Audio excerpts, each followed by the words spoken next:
আমার কাছে যেটি মনে হয় যে এটি আন্তর্জাতিকভাবে যে খেলাধুলার যে বিষয়টি সেটি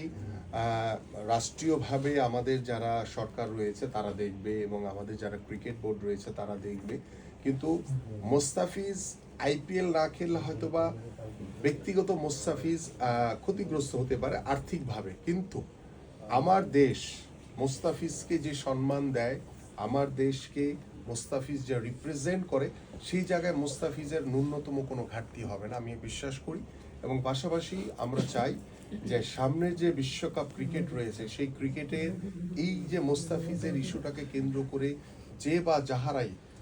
এই ধর্মকে ব্যবহার করে দেশি বিদেশি ষড়যন্ত্রের মাধ্যমে মোস্তাফিজের মতো একজন প্রতিভাবান ক্রিকেটারকে নিয়ে যে আন্দোলন বা যেই বিষয়গুলো ভারতীয় গণমাধ্যমে তুলে ধরেছে, এই বিষয়গুলো আমার কাছে মনে হয় যে ক্রিকেট বোর্ড অতি দ্রুত, ভারতীয় ক্রিকেট বোর্ড এবং অন্যান্য আইপিএলে যারা রয়েছেন তাদের সাথে কথা বলে, যেহেতু সামনে বিশ্বকাপ, সেই ক্ষেত্রে আমাদের ক্রিকেটাররা